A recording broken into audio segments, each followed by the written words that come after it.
Shopping के दौरान जब कोई चीज़ महंगी लगे तो दूसरे ममालिक में कहते हैं it's so expensive.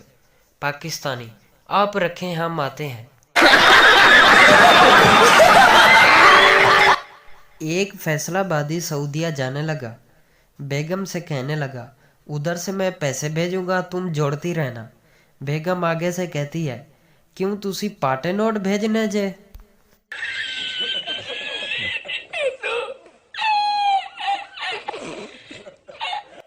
Police inspector तुमने जुर्म बड़ी होशियारी और सफाई से किया।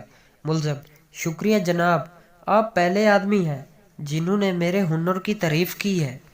तो रुको जरा, सबर करो, बोला धक्का बुक्की नहीं करने का। बाप इस मोबाइल की जान छोड़ दो, इससे तुम्हें रोटी नहीं मिलने वाली। बेटा कोई बात नहीं अबू जान, रोटी बनाने वाली तो मिल जाएगी। अभी मजा आएगा ना भिड़ो।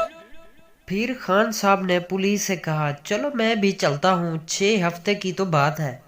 दोस्त ने कहा अबे पूरी बात तो सुन लेता, 6 हफ्ते बाद मुझे फांसी है। एहे रहा नहीं जाता, तड़प ही ऐसी है ना। नहीं सुके सुके सुके। कराची की एक मस्जिद में एक शख्स दुआ कर रहा था, या रब मेरे कारोबार में बरकत दे। दूसरे शख्स ने पीछे से आवाज लगाई कोई भी आमीन ना बोलना, सब के सब टपक जाओगे, क्योंकि ये शख्स कफन बेचता है। समझ रहे हो, समझ रहे हो आप, समझ रहे हो ना। एक बच्चा गायब हो गया।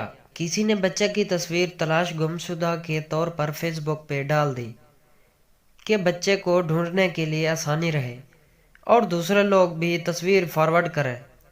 शाम को बच्चा घर पहुंच गया, लेकिन आज 1 साल हो गया है और उस बच्चे की तस्वीर अब भी फॉरवर्ड हो रही है। बच्चा जहां भी जाता है लोग उसे पकड़कर उसके घर छोड़ आते हैं। पप्पू ने वकील को थप्पड़ मारा तो केस अदालत तक गया।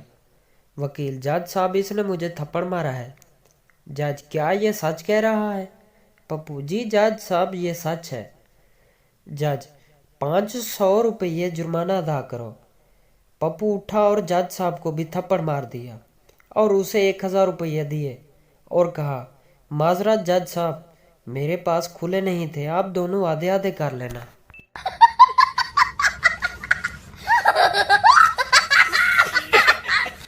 दादा मेरा पोता आपके स्कूल में पढ़ता है, मैं उससे मिलने आया हूँ। टीचर वो अभी अभी मेरे से छुट्टी लेके आपके जनाजे में गया है। लड़की अपनी दादी से मैं स्कूल नहीं जाऊंगी, रास्ते में लड़के मुझे छेड़ते हैं। दादी बहाने मत बनाओ, मैं भी उसी रास्ते से रोज बाजार जाती हूँ, मुझे तो कोई नहीं छेड़ता।